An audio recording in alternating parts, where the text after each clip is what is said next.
Bonjour et bienvenue à notre émission Pensée divine. Ce jour, nous voulons parler d'un thème assez particulier. Comment résoudre les conflits dans le couple?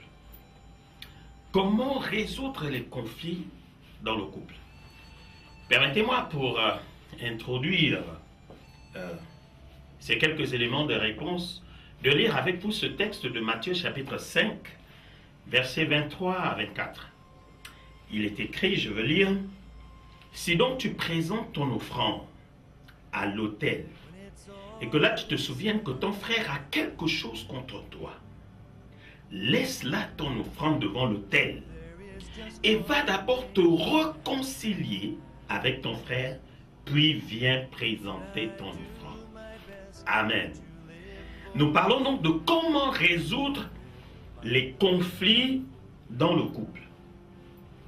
Vous savez, vivre un mariage heureux ne signifie pas vivre sans conflit.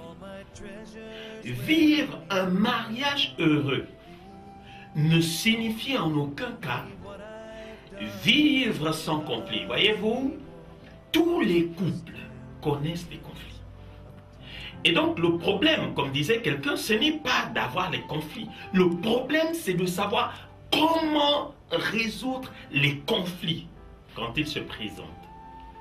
Comment pouvons-nous résoudre les conflits? Dans le texte que nous venons de lire, Jésus montre que lorsque tu vas pour offrir à Dieu ton offrande, si tu te souviens que ton frère a quelque chose contre toi, ne te précipite pas de faire une offrande.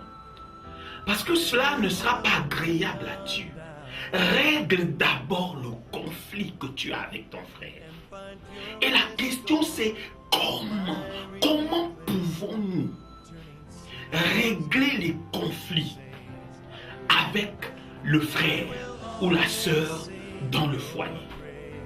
La première chose que nous vous proposons, nous voulons ensemble découvrir au moins 3 éléments. Le premier élément, c'est que si vous voulez résoudre les conflits dans le foyer, la première chose qu'il faut faire, c'est prendre l'initiative. Il faut prendre l'initiative. Vous savez, il ne s'agit pas de savoir qui a tort et qui a raison. Si vous voulez régler le conflit dans le couple, dans votre foyer, n'attendez pas de savoir d'abord qui a tort et qui a raison pour agir. Il faut prendre l'initiative, il faut prendre la décision de régler le problème. Alléluia. Alléluia. Vous savez, Dieu a été en conflit avec l'homme depuis le péché d'Adam. La Bible dit que Dieu, quand il a créé Adam, il avait une communion. Il descendait, il communiait avec l'homme. Et le péché est venu comme pour interrompre la communion qui existait entre Dieu et l'homme. Quand on fait l'étude, on se rend bien compte que c'est l'homme qui avait tort. Mais Dieu n'a pas attendu que l'homme fasse le premier pas. La Bible dit que Dieu a tellement aimé le monde. Jean chapitre 3, verset 16. Il a tellement aimé le monde qu'il a pris l'initiative. Il a tellement aimé le monde qu'il a pris l'initiative de régler le problème. Bien-aimé, ma soeur, mon frère, n'attendez pas que l'autre commence. Si vous voulez régler les problèmes dans votre foyer, prenez l'initiative de régler le problème. Alléluia. Dieu a pris l'initiative. Il a envoyé son fils mourir à la croix. Il a donné son fils. Il a pris l'initiative. Personne ne lui a obligé de le faire. Personne ne lui a convaincu de tort ou de péché. Il a pris l'initiative. quelle est l'initiative que vous ne pouvez pas prendre pour sauver votre foyer? Quelle est l'initiative que vous ne pouvez pas prendre? Quelle est l'humiliation que vous ne pouvez pas accepter de subir pour sauver votre couple, pour sauver votre foyer? Alléluia. La deuxième chose, si nous voulons régler les conflits dans le foyer, il faut avoir une confrontation avec l'autre dans l'amour. Une confrontation dans l'amour.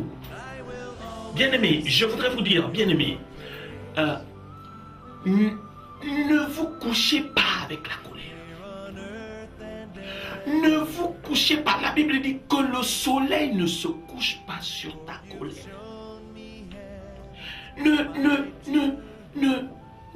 Ne fuyez pas vos responsabilités. N'ayez pas peur d'affronter le regard de votre conjoint pour régler le problème.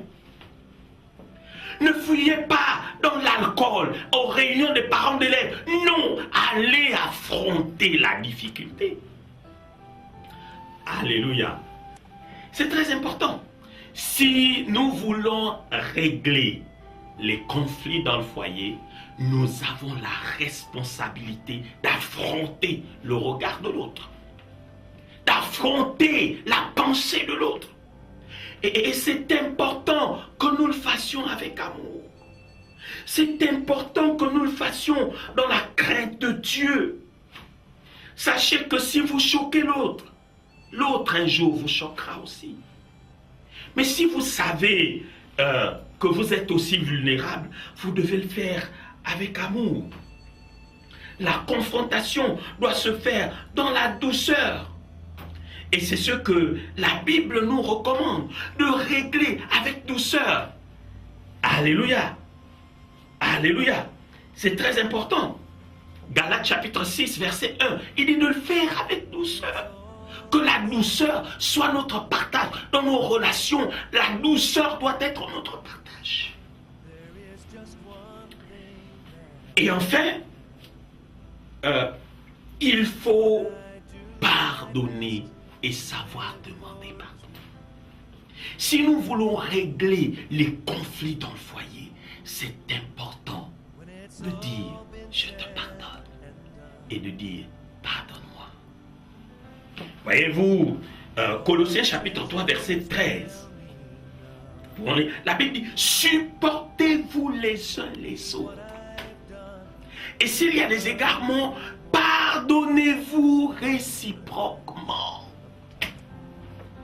Supportez-vous les uns les autres et pardonnez-vous réciproquement. Bien-aimés, voulez-vous vraiment résoudre les conflits qui existent dans votre couple, dans votre foyer? Est-ce que vous voulez résoudre? Si vous voulez résoudre, vous avez la responsabilité de vous supporter et de pardonner. Si vous n'êtes pas capable de pardonner, alors vous avez livré votre foyer à l'échec. Si vous n'êtes pas capable de pardonner, vous avez livré votre foyer, bien-aimé, à la débandade, comme on dit. Mais si vous pouvez pardonner, alors vous êtes dans le processus du recommencement et Dieu vous aidera. Pardonnez-vous réciproquement et vous verrez la gloire de Dieu. Bien-aimés, nous avons ensemble vu trois éléments, 3 points importants qui nous permettent de régler les problèmes que nous connaissons dans les conflits. La première chose, c'est que si nous voulons vraiment régler les problèmes dans les conflits, nous devons prendre l'initiative. Nous devons prendre l'initiative. Nous ne devons pas attendre que ce soit l'autre qui fasse le premier pas, mais nous devons prendre l'initiative. La deuxième chose qui est tout aussi importante, c'est que nous devons confronter, avoir une confrontation dans l'amour. Avoir une confrontation, nous regarder les yeux dans les yeux et réaliser nos responsabilités et les responsabilités de l'autre. La troisième chose, c'est que nous devons nous pardonner. Et nous devons être capables de demander pardon quand nous reconnaissons nos limites. Que Dieu vous aide, que Dieu nous aide à garder nos foyers loin des conflits. Nous sommes à l'émission Pensée divine et merci d'avoir pris part à cette émission. Que Dieu vous bénisse. Si vous voulez nous contacter, veuillez nous contacter par nos contacts qui s'affichent au petit écran. Que Dieu vous bénisse et que Dieu vous bénisse. Merci.